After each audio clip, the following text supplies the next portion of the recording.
Greenbelt, Maryland, January. Sir Arthur Conan Doyle. Adventure 4. The Boscombe Valley Mystery. We were seated at breakfast one morning, my wife and I, when the maid brought in a telegram. It was from Sherlock Holmes, and ran in this way. "Have you a couple of days to spare? Have just been wired for from the west of England in connection with Boscombe Valley tragedy. Shall be glad if you will come with me. Air and scenery perfect. Leave Paddington by the 11:15. "What do you say, dear?" said my wife, looking across at me. "Will you go?" "I really don't know what to say. I have a fairly long list at present." "Oh, Anstruther would do your work for you. You have been looking a little pale lately. I think that the change would do you good. And you are always so interested in Mr. Sherlock Holmes's cases." "I should be ungrateful if I were not, seeing what I gained through one of them," I answered. "But if I am to go, I must pack at once, for I have only half an hour." My experience of camp life in Afghanistan had at least had the effect of making me a prompt and ready traveller.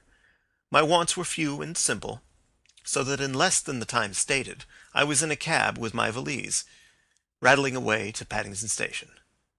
Sherlock Holmes was pacing up and down the platform, his tall, gaunt figure made even gaunter and taller by his long grey travelling cloak and close-fitting cloth cap. "It is really very good of you to come, Watson," said he. "It makes a considerable difference to me, having someone with me on whom I can thoroughly rely. Local aid is always either worthless or else biased. If you will keep the two corner seats, I shall get the tickets." We had the carriage to ourselves, save for an immense litter of papers which Holmes had brought with him. Among these he rummaged and read, with intervals of note-taking and of meditation, until we were past Reading. Then he suddenly rolled them all into a gigantic ball and tossed them up onto the rack. "Have you heard anything of the case?" he asked. "Not a word. I have not seen a paper for some days." "The London press has not had very full accounts. I have just been looking through all the recent papers in order to master the particulars. It seems from what I gather to be one of those simple cases which are so extremely difficult." "That sounds a little paradoxical." "But it is profoundly true. Singularity is almost invariably a clue.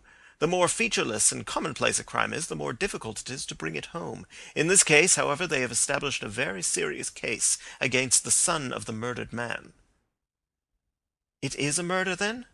"Well, it is conjectured to be so. I shall take nothing for granted until I have the opportunity of looking personally into it. I will explain the state of things to you as far as I have been able to understand it in a very few words. Boscombe Valley is a country district not very far from Ross in Herefordshire. The largest landed proprietor in that part is a Mr. John Turner, who made his money in Australia and returned some years ago to the old country. One of the farms which he held, that of Hatherley, was lent to Mr. Charles McCarthy, who was also an ex-Australian. The men had known each other in the colonies, so that it was not unnatural that when they came to settle down that they should do so as near each other as possible. Turner was apparently the richer man, so McCarthy became his tenant, but still remained, it seems, upon terms of perfect equality, as they were frequently together.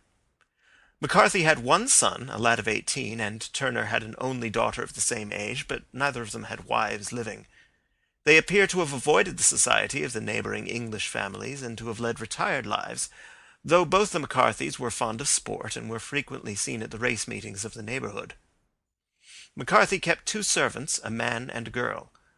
Turner had a considerable household, some half-dozen at the least. That is as much as I have been able to gather about the families. Now for the facts. On June 3rd, that is Monday last, McCarthy left his house at Hatherley about 3 in the afternoon and walked down to the Boscombe Pool, which is a small lake formed by the spreading out of the stream which runs down the Boscombe Valley. He had been out with his serving-man in the morning at Ross, and he had told the man that he must hurry, as he had an appointment of importance to keep at 3. From that appointment he never came back alive. From Hatherley farmhouse to the Boscombe Pool is a quarter of a mile, and 2 people saw him as he passed over this ground. One was an old woman, whose name is not mentioned, and the other was William Crowder, a gamekeeper in the employ of Mr. Turner. Both these witnesses deposed that Mr. McCarthy was walking alone. The gamekeeper adds that within a few minutes of his seeing Mr. McCarthy pass, he had seen his son, Mr. James McCarthy, going the same way with a gun under his arm. To the best of his belief, the father was actually in sight at the time, and the son was following him. He thought no more of the matter until he heard in the evening of the tragedy that had occurred. The two McCarthys were seen after the time when William Crowder, the gamekeeper, lost sight of them. The Boscombe pool is thickly wooded round, with just a fringe of grass and of reeds round the edge. A girl of 14, Patience Moran, who is the daughter of the lodgekeeper of the Boscombe Valley estate, was in one of the woods picking flowers. She states that while she was there she saw, at the border of the wood and close by the lake, Mr. McCarthy and his son, and that they appeared to be having a violent quarrel. She heard Mr. McCarthy the elder using very strong language to his son, and she saw the latter raise up his hand as if to strike his father. She was so frightened by their violence that she ran away and told her mother when she reached home that she had left the two McCarthys quarrelling near Boscombe Pool, and that she was afraid that they were going to fight. She had hardly said the words when young Mr. McCarthy came running up to the lodge to say that he had found his father dead in the wood, and to ask for the help of the lodgekeeper. He was much excited, without either his gun or his hat, and his right hand and sleeve were observed to be stained with fresh blood. On following him, they found the dead body stretched out upon the grass beside the pool. The head had been beaten in by repeated blows of some heavy and blunt weapon. The injuries were such as might very well have been inflicted by the butt end of his son's gun, which was found lying on the grass within a few paces of the body. Under these circumstances the young man was instantly arrested, and a verdict of wilful murder having been returned at the inquest on Tuesday, he was on Wednesday brought before the magistrates at Ross, who have referred the case to the next assizes. Those are the main facts of the case, as they came out before the coroner and the police court. "I could hardly imagine a more damning case," I remarked. "If ever circumstantial evidence pointed to a criminal, it does so here." "Circumstantial evidence is a very tricky thing," answered Holmes thoughtfully. "It may seem to point very straight to one thing, but if you shift your own point of view a little, you may find it pointing in an equally uncompromising manner to something entirely different. It must be confessed, however, that the case looks exceedingly grave against the young man, and it is very possible that he is indeed the culprit. There are several people in the neighbourhood, however, and among them Miss Turner, the daughter of the neighbouring landowner, who believe in his innocence, and who have retained Lestrade, whom you may recollect in connection with the study in scarlet, to work out the case in his interest. Lestrade, being rather puzzled, has referred the case to me, and hence it is that two middle-aged gentlemen are flying westward at 50 miles an hour, instead of quietly digesting their breakfasts at home." "I am afraid," said I, "that the facts are so obvious that you will find little credit to be gained out of this case." "There is nothing more deceptive than an obvious fact," he answered, laughing. "Besides, we may chance to hit upon some other obvious facts, which may have been by no means obvious to Mr. Lestrade. You know me too well to think that I am boasting when I say that I shall either confirm or destroy his theory by means which he is quite incapable of employing or even of understanding. To take the first example to hand, I very clearly perceive that in your bedroom the window is upon the right-hand side, and yet I question whether Mr. Lestrade would have noticed even so self-evident a thing as that." "How on earth—" "My dear fellow, I know you well. I know the military neatness which characterizes you. You shave every morning, and in this season you shave by the sunlight. But since your shaving is less and less complete as we get farther back on the left side, until it becomes positively slovenly as we get round the angle of the jaw, it is surely very clear that that side is less illuminated than the other. I could not imagine a man of your habits looking at himself in an equal light and being satisfied with such a result. I only quote this as a trivial example of observation and inference. Therein lies my métier, and it is just possible that it may be of some service in the investigation which lies before us. There are one or two minor points which are brought out in the inquest and which are worth considering." "What are they?" "It appears that his arrest did not take place at once, but after the return to Hatherley Farm. On the inspector of constabulary informing him that he was a prisoner, he remarked that he was not surprised to hear it, and that it was no more than his deserts. This observation of his had the natural effect of removing any traces of doubt which might have remained in the minds of the coroner's jury. "It was a confession!" I ejaculated. "No, for it was followed by a protestation of innocence. Coming on top of such a damning series of events, it was at the least a most suspicious remark." "On the contrary," said Holmes, "it is the brightest rift which I can at present see in the clouds. However innocent he might be, he could not be such an absolute imbecile as not to see that the circumstances were very black against him. Had he appeared surprised at his own arrest, or feigned indignation at it, I should have looked upon it as highly suspicious, because such surprise or anger would not be natural under the circumstances, and yet might appear to be the best policy to a scheming man. His frank acceptance of the situation marks him as either an innocent man, or else as a man of considerable self-restraint and firmness. As to his remark about his deserts, it was also not unnatural, if you consider that he stood beside the dead body of his father, and that there is no doubt that he had that very day so far forgotten his filial duty as to bandy words with him, and even, according to the little girl whose evidence is so important, to raise his hand as if to strike him. The self-reproach and contrition which are displayed in his remark appear to me to be the signs of a healthy mind rather than of a guilty one." I shook my head. "Many men have been hanged on far slighter evidence," I remarked. "So they have, and many men have been wrongfully hanged." "What is the young man's own account of the matter?" "It is, I am afraid, not very encouraging to his supporters, though there are one or two points in it which are suggestive. You will find it here, and may read it for yourself." He picked out from his bundle a copy of the local Herefordshire paper, and having turned down the sheet, he pointed out the paragraph in which the unfortunate young man had given his own statement of what had occurred. I settled myself down in the corner of the carriage, and read it very carefully. It ran in this way: "Mr. James McCarthy, the only son of the deceased, was then called and gave evidence as follows. I had been away from home for 3 days at Bristol, and had only just returned upon the morning of last Monday the 3rd. My father was absent from home at the time of my arrival, and I was informed by the maid that he had driven over to Ross with John Cobb, the groom. Shortly after my return I heard the wheels of his trap in the yard, and, looking out of my window, I saw him get out and walk rapidly out of the yard, though I was not aware in which direction he was going. I then took my gun and strolled out in the direction of the Boscombe pool with the intention of visiting the rabbit warren which is upon the other side. On my way I saw William Crowder, the gamekeeper, as he had stated in his evidence, but he is mistaken in thinking that I was following my father. I had no idea that he was in front of me. When about 100 yards from the pool I heard a cry of coo-ee, which is a usual signal between my father and myself. I then hurried forward, and found him standing by the pool. He appeared to be much surprised at seeing me, and asked me rather roughly what I was doing there.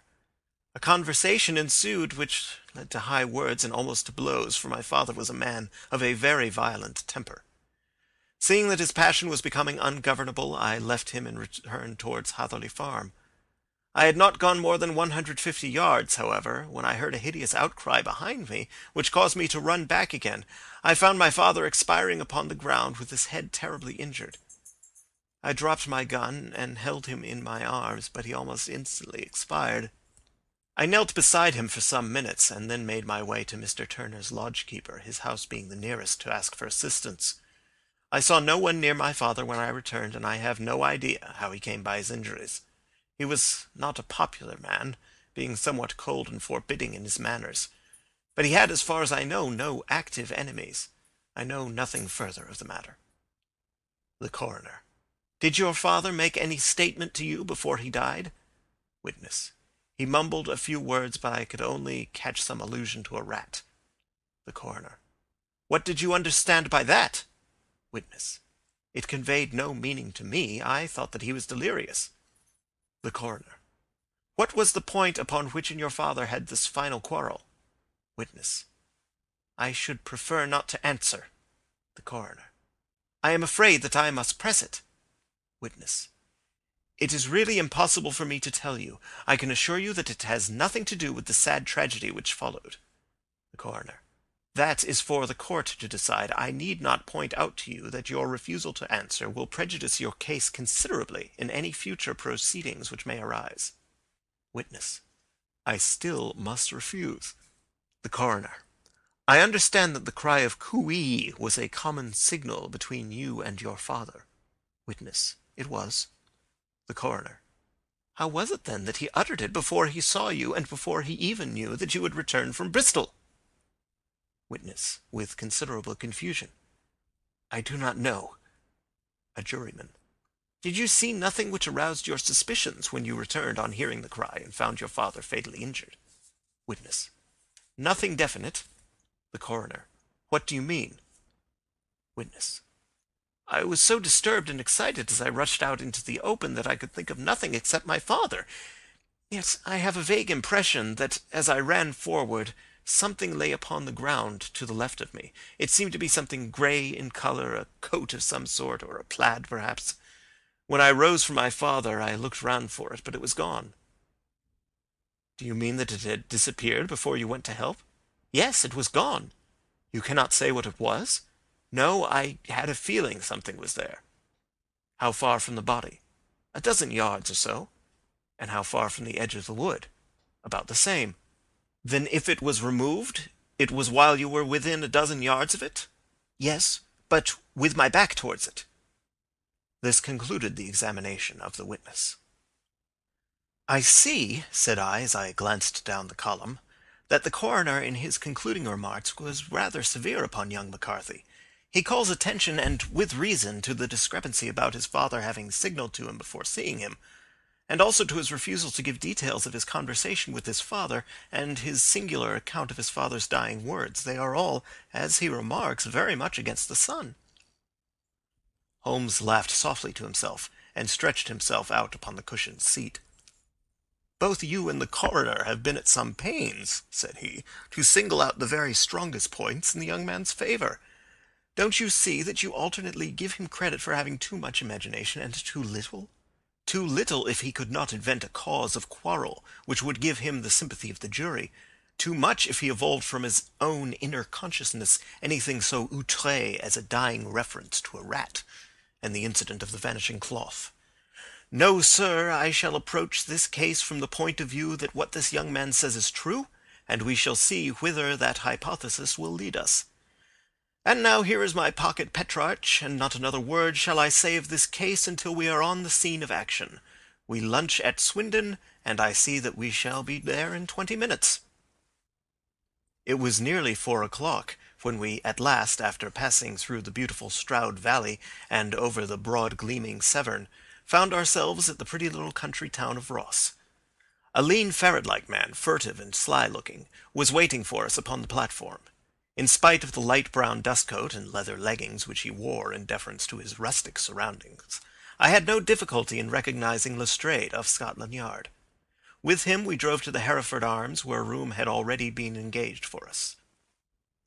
"I have ordered a carriage," said Lestrade, as we sat over a cup of tea. "I knew your energetic nature, and that you would not be happy until you had been on the scene of the crime." "It was very nice and complimentary of you," Holmes answered. "It is entirely a question of barometric pressure." Lestrade looked startled. "I do not quite follow," he said. "How is the glass? 29, I see. No wind and not a cloud in the sky. I have a case full of cigarettes here which needs smoking, and the sofa is very much superior to the usual country hotel abomination. I do not think that it is probable that I shall use the carriage tonight." Lestrade laughed indulgently. "You have no doubt already formed your conclusions from the newspapers," he said.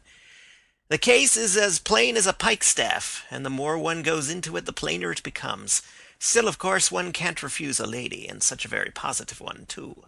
She has heard of you, and would have your opinion, though I repeatedly told her that there was nothing which you could do which I had not already done. Why, bless my soul, here is her carriage at the door."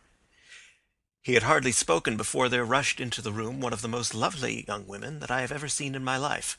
Her violet eyes shining, her lips parted, a pink flush upon her cheeks, all thought of her natural reserve lost in her overpowering excitement and concern. "Oh, Mr. Sherlock Holmes!" she cried, glancing from one to the other of us, and finally with a woman's quick intuition fastening upon my companion. "I am so glad that you have come. I have driven down to tell you so. I know that James didn't do it. I know it, and I want you to start upon your work knowing it too. Never let yourself doubt upon that point.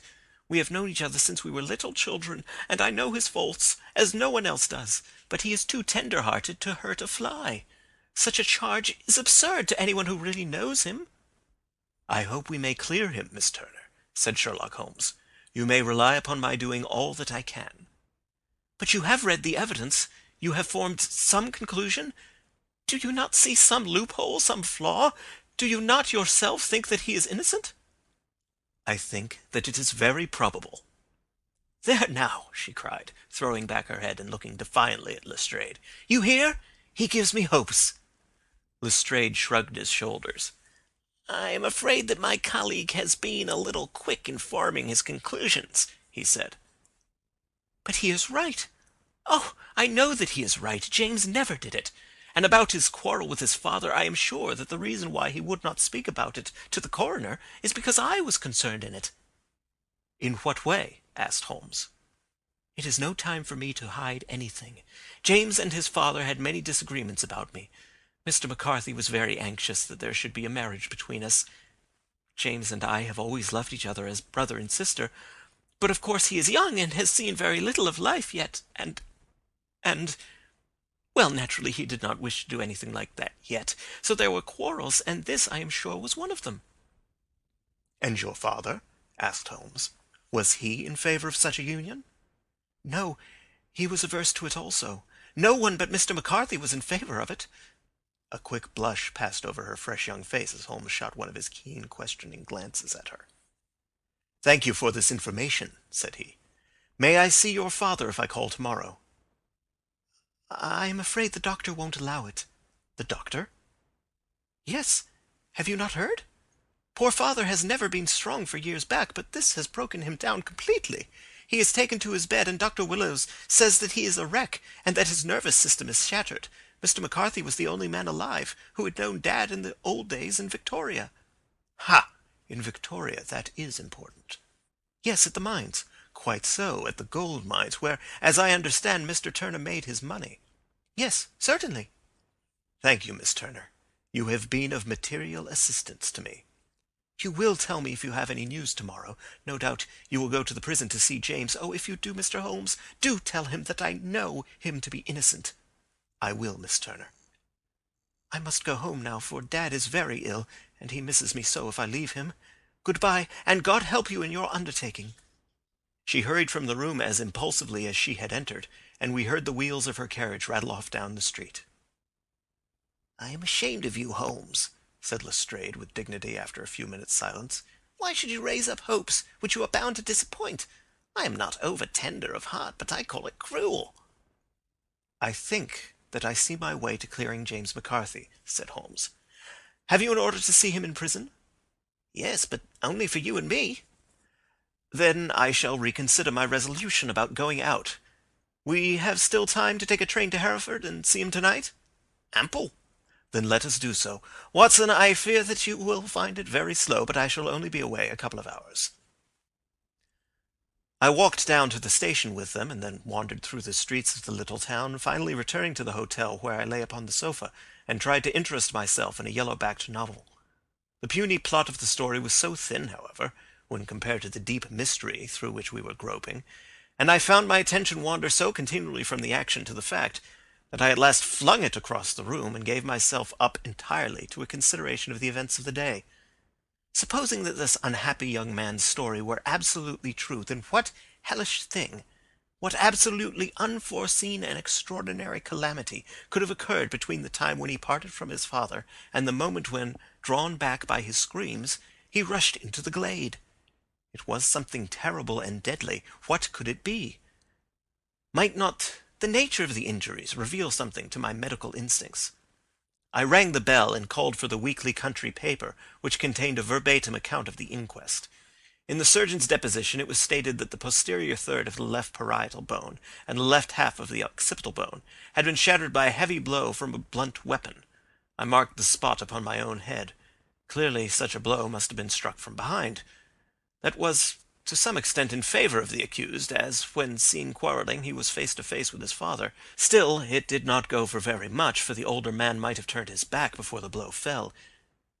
Still, it might be worth while to call Holmes's attention to it. Then there was the peculiar dying reference to a rat. What could that mean? It could not be delirium. A man dying from a sudden blow does not commonly become delirious. No, it was more likely to be an attempt to explain how he met his fate. But what could it indicate? I cudgelled my brains to find some possible explanation. And then the incident of the grey cloth seen by young McCarthy. If that were true, the murderer must have dropped some part of his dress, presumably his overcoat, in his flight, and must have had the hardihood to return and to carry it away at the instant when the son was kneeling with his back turned, not a dozen paces off. What a tissue of mysteries and improbabilities the whole thing was! I did not wonder at Lestrade's opinion, and yet I had so much faith in Sherlock Holmes's insight that I could not lose hope as long as every fresh fact seemed to strengthen his conviction of young McCarthy's innocence. It was late before Sherlock Holmes returned. He came back alone, for Lestrade was staying in lodgings in the town. "The glass still keeps very high," he remarked as he sat down. "It is of importance that it should not rain before we are able to go over the ground. On the other hand, a man should be at his very best and keenest for such a nice work as that, and I did not wish to do it when fagged by a long journey.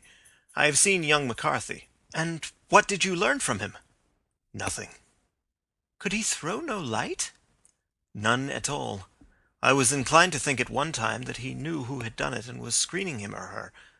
But I am convinced now that he is as puzzled as everyone else. He is not a very quick-witted youth, though comely to look at, and I should think sound at heart." "I cannot admire his taste," I remarked, "if it is indeed a fact that he was averse to a marriage with so charming a young lady as this Miss Turner." "Ah, thereby hangs a rather painful tale.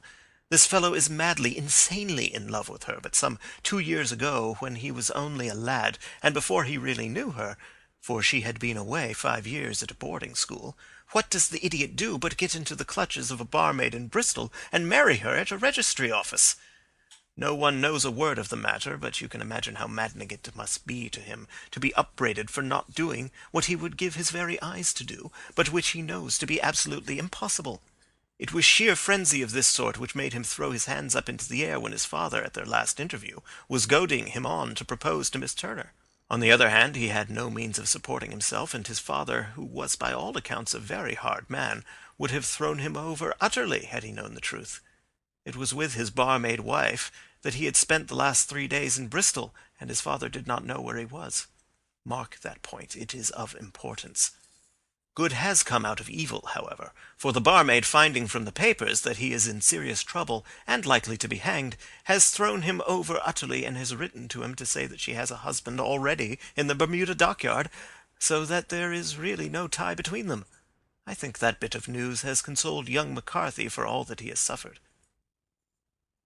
"But if he is innocent, who has done it?" "Ah, who? I would call your attention very particularly to 2 points. One is that the murdered man had an appointment with someone at the pool, and that the someone could not have been his son, for his son was away, and he did not know when he would return. The second is that the murdered man was heard to cry coo-ee before he knew that his son had returned. Those are the crucial points upon which the case depends. And now let us talk about George Meredith, if you please, and we shall leave all minor matters until tomorrow." There was no rain, as Holmes had foretold, and the morning broke bright and cloudless. At 9 o'clock Lestrade called for us with the carriage, and we set off for Hatherley Farm and the Boscombe Pool. "Very serious news this morning," Lestrade observed. "It is said that Mr. Turner of the Hole is so ill that his life is despaired of." "An elderly man, I presume?" said Holmes. "About 60. But his constitution has been shattered by his life abroad, and he has been in failing health for some time. This business has had a very bad effect upon him. He was an old friend of McCarthy's, and, I may add, a great benefactor to him, for I have learned that he gave him Hatherley Farm rent-free." "Indeed, that is interesting," said Holmes. "Oh, yes. In 100 other ways he has helped him. Everybody about here speaks of his kindness to him." Really? Does it not strike you as a little singular that this McCarthy, who appears to have had little of his own, and to have been under such obligations to Turner, should still talk of marrying his son to Turner's daughter, who is presumably heiress to the estate, and that in such a very cocksure manner, as if it were merely a case of proposal and all else would follow? It is the more strange since we know that Turner himself was averse to the idea. The daughter told us as much. Do you not deduce something from that? We have got to the deduces and the inferences, said Lestrade, winking at me. I find it hard enough to tackle facts, Holmes, without flying away after theories and fancies. You are right, said Holmes demurely. You do find it very hard to tackle the facts. Anyhow, I have grasped one fact which you seem to find it difficult to get hold of, replied Lestrade with some warmth. And that is? That McCarthy Sr. met his death from McCarthy Jr., and that all theories to the contrary are the merest moonshine. Well, moonshine is a brighter thing than fog, said Holmes, laughing. But I am very much mistaken if this is not Hatherley Farm upon the left. Yes, that is it. It was a widespread, comfortable-looking building, 2-storied, slate-roofed, with great yellow blotches of lichen upon the grey walls. The drawn blinds and the smokeless chimneys, however, gave it a stricken look, as though the weight of this horror still lay heavy upon it. We called at the door, when the maid, at Holmes's request, showed us the boots which her master wore at the time of his death, and also a pair of the son's, though not the pair which he had then had. Having measured these very carefully from 7 or 8 different points, Holmes desired to be led to the courtyard, from which we all followed the winding track which led to Boscombe Pool. Sherlock Holmes was transformed when he was hot upon such a scent as this. Men who had only known the quiet thinker and logician of Baker Street would have failed to recognize him. His face flushed and darkened. His brows were drawn into 2 hard black lines, while his eyes shone out from beneath them with a steely glitter. His face was bent downward, his shoulders bowed, his lips compressed, and the veins stood out like whipcord in his long sinewy neck. His nostrils seemed to dilate with a purely animal lust for the chase, and his mind was so absolutely concentrated upon the matter before him that a question or remark fell unheeded upon his ears, or at the most only provoked a quick, impatient snarl in reply. Swiftly and silently he made his way along the track which ran through the meadows, and so by way of the woods to the Boscombe Pool. It was damp, marshy ground, as is all that district, and there were marks of many feet, both upon the path and amid the short grass which bounded it on either side. Sometimes Holmes would hurry on, sometimes stop dead, and once he made quite a little detour into the meadow.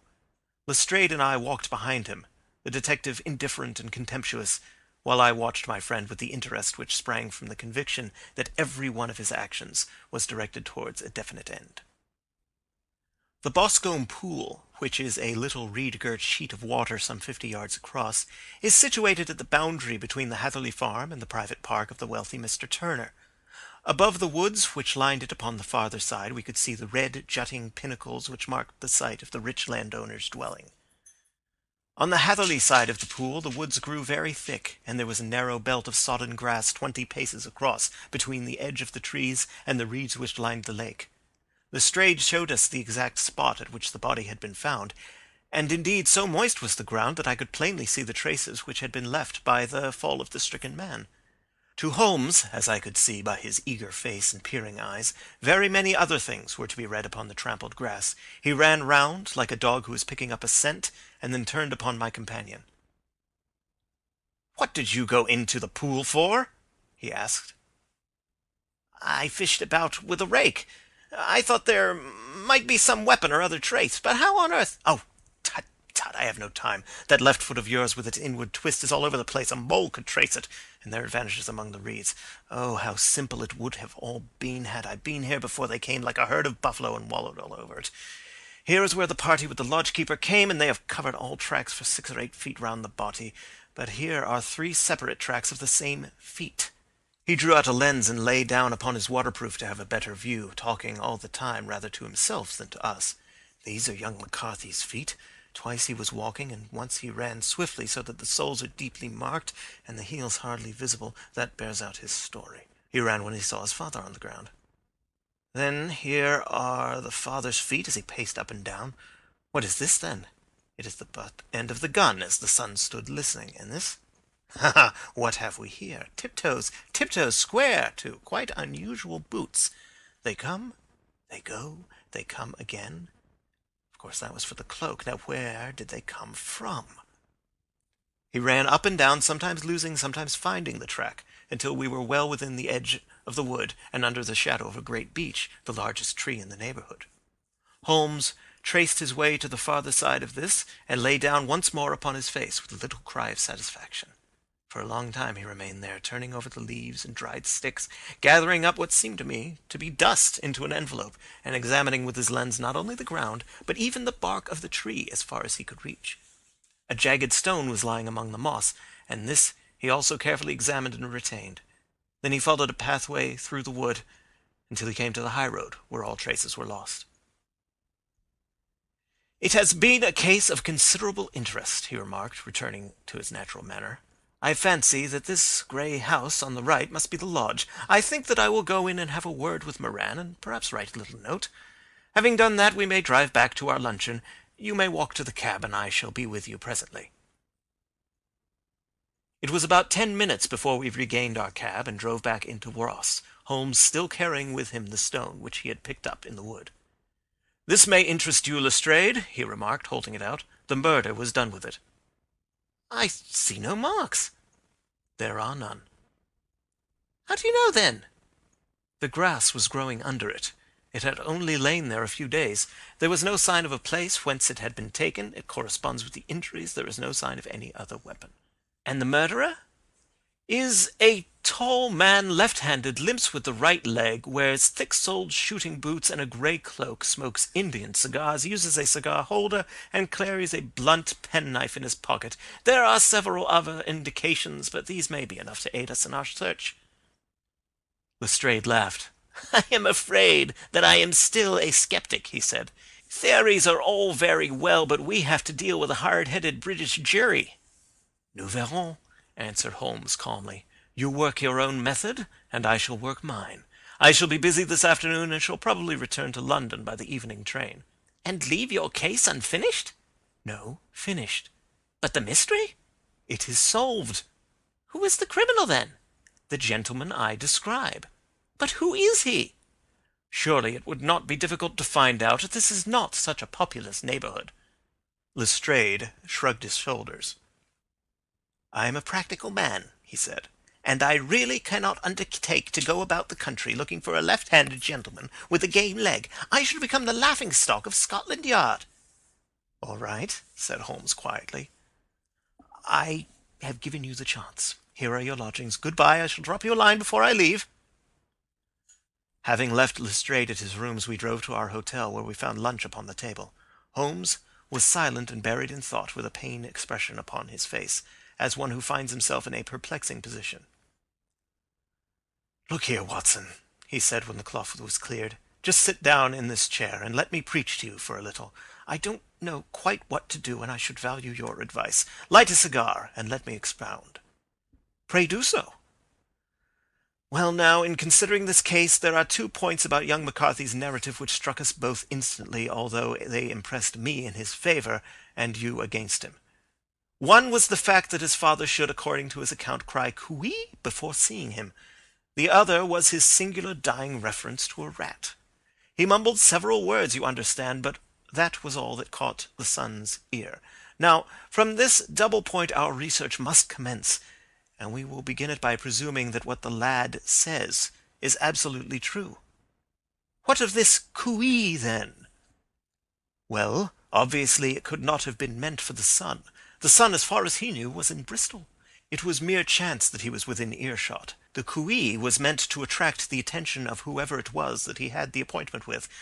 But cooee is a distinctly Australian cry, and one which is used between Australians. There is a strong presumption that the person whom McCarthy expected to meet him at Boscombe Pool was someone who had been in Australia. What of the rat, then? Sherlock Holmes took a folded paper from his pocket and flattened it out on the table. "This is a map of the colony of Victoria," he said. "I wired to Bristol for it last night." He put his hand over part of the map. "What do you read?" "A rat," I read. "And now?" He raised his hand. Ballarat. Quite so. That was the word the man uttered, and of which his son only caught the last two syllables. He was trying to utter the name of his murderer. So-and-so of Ballarat. "It is wonderful!" I exclaimed. "It is obvious. And now you see I had narrowed the field down considerably. The possession of a grey garment was a third point which, granting the son's statement to be correct, was a certainty. We have come now out of mere vagueness to the definite conception of an Australian from Ballarat with a grey cloak." "Certainly." "And one who was at home in the district, for the pool can only be approached by the farm or by the estate, where strangers could hardly wander." "Quite so." "Then comes our expedition of today. By an examination of the ground I gained the trifling details which I gave to that imbecile Lestrade as to the personality of the criminal." "But how did you gain them?" "You know my method. It is founded upon the observation of trifles. His height I might know that you might roughly judge from the length of his stride. His boots, too, might be told from their traces. Yes, they were peculiar boots." "But his lameness?" "The impression of his right foot was always less distinct than his left. He put less weight upon it. Why? Because he limped. He was lame." "But his left-handedness?" "You were yourself struck by the nature of the injury as recorded by the surgeon at the inquest. The blow was struck from immediately behind, and yet was upon the left side. Now, how can that be, unless it were by a left-handed man? He had stood behind that tree during the interview between the father and son. He had even smoked there. I found the ash of a cigar, which my special knowledge of tobacco ashes enables me to pronounce as an Indian cigar. I have, as you know, devoted some attention to this, and written a little monograph on the ashes of 140 different varieties of pipe, cigar, and cigarette tobacco. Having found the ash, I then looked round and discovered the stump among the moss where he had tossed it. It was an Indian cigar, of the variety which are rolled in Rotterdam." "And the cigar holder?" "I could see that the end had not been in his mouth, therefore he used a holder. The tip had been cut off, not bitten off, but the cut was not a clean one, so I deduced a blunt penknife." "Holmes," I said, "you have drawn a net round this man from which he cannot escape, and you have saved an innocent human life as truly as if you had cut the cord which was hanging him. I see the direction in which all this points. The culprit is—" "Mr. John Turner," cried the hotel waiter, opening the door of our sitting-room and uttering in a visitor. The man who entered was a strange and impressive figure. His slow, limping step and bowed shoulders gave the appearance of decrepitude, and yet his hard, deep-lined, craggy features and his enormous limbs showed that he was possessed of unusual strength of body and of character. His tangled beard, grizzled hair, and outstanding drooping eyebrows combined to give an air of dignity and power to his appearance, but his face was of an ashen white, while his lips and the corners of his nostrils were tinged with a shade of blue. It was clear to me at a glance that he was in the grip of some deadly and chronic disease. "Pray sit down on the sofa," said Holmes gently. "You had my note?" "Yes, the lodge-keeper brought it up. You said that you wished to see me here to avoid scandal." "I thought people would talk if I went to the hall." "And why did you wish to see me?" He looked across at my companion with despair in his weary eyes, as though his question was already answered. "Yes," said Holmes, answering the look rather than the words. "It is so. I know all about McCarthy." The old man sank his face in his hands. "God help me!" he cried. "But I would not have let the young man come to harm. I give you my word that I would have spoken out if it went against him at the assizes." "I am glad to hear you say so," said Holmes gravely. "I would have spoken now, had it not been for my dear girl. It would break her heart. It will break her heart when she hears that I am arrested." "It may not come to that," said Holmes. "What?" "I am no official agent. I understand that it was your daughter who required my presence here, and I am acting in her interests. Young McCarthy must be got off, however." "I am a dying man," said old Turner. "I have had diabetes for years.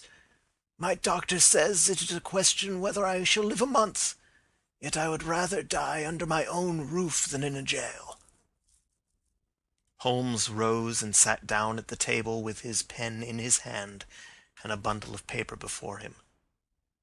"Just tell us the truth," he said.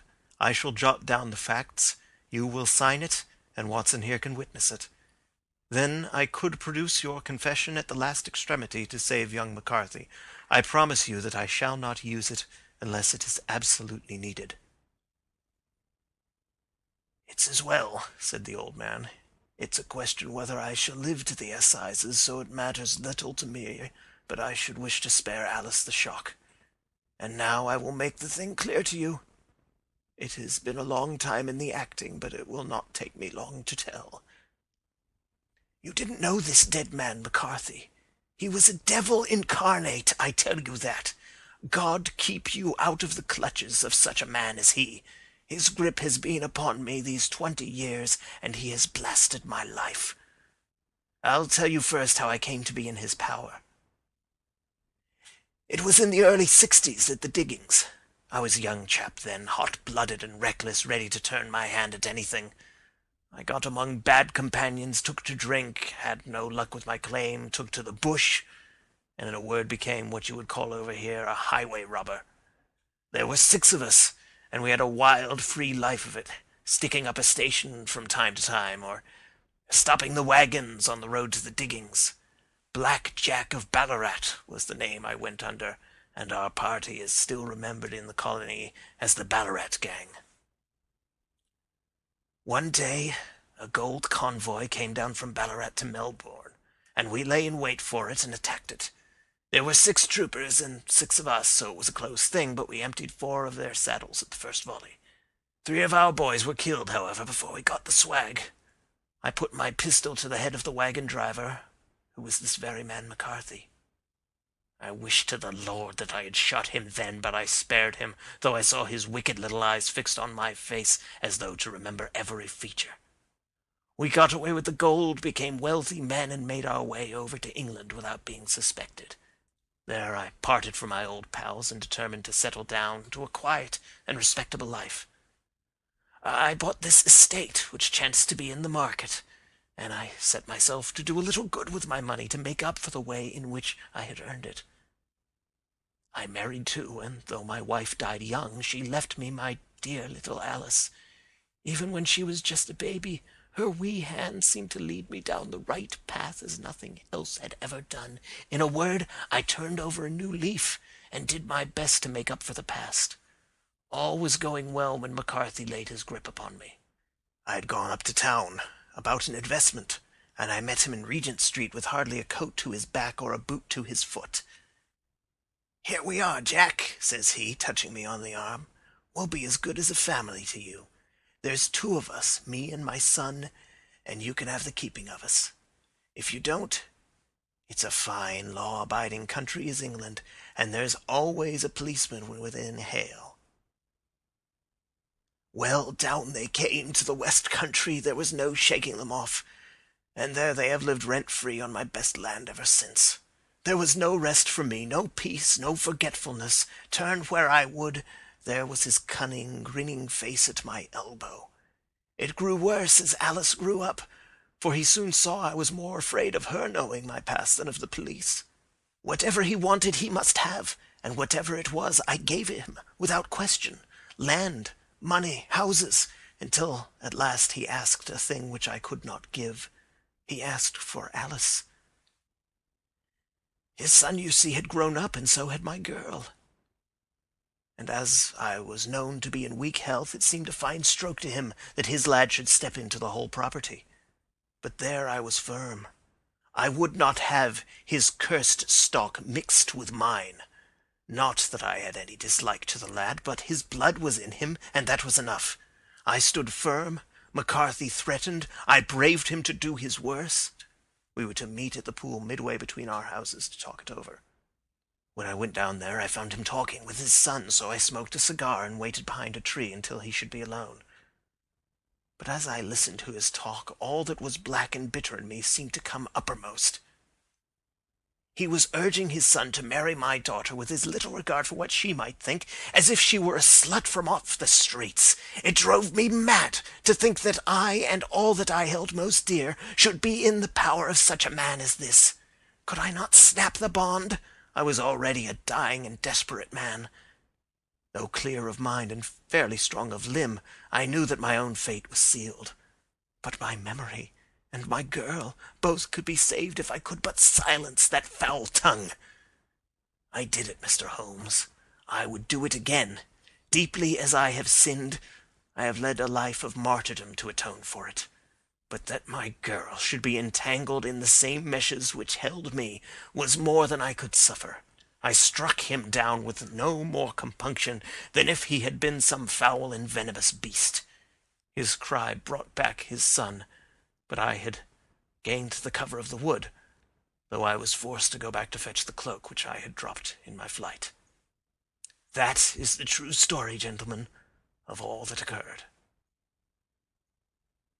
Well, it is not for me to judge you, said Holmes, as the old man signed the statement which had been drawn out.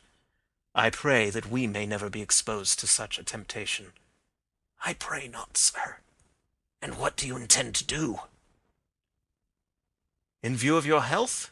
Nothing. You are yourself aware that you will soon have to answer for your deed at a higher court than the assizes. I will keep your confession, and if McCarthy is condemned, I shall be forced to use it. If not, it shall never be seen by mortal eye, and your secret, whether you be alive or dead, shall be safe with us. Farewell, then, said the old man solemnly. Your own deathbeds, when they come, will be the easier for the thought of the peace which you have given to mine. Tottering and shaking in all his giant frame, he stumbled slowly from the room. God help us, said Holmes after a long silence. Why does fate play such tricks with poor, helpless worms? I never hear of such a case as this that I do not think of Baxter's words and say, there, but for the grace of God, goes Sherlock Holmes. James McCarthy was acquitted at the assizes on the strength of a number of objections which had been drawn out by Holmes and submitted to the defending counsel. Old Turner lived for 7 months after our interview, but he is now dead, and there is every prospect that the son and daughter may come to live happily together in ignorance of the black cloud which rests upon their past. End of Adventure 4, The Boscombe Valley Mystery.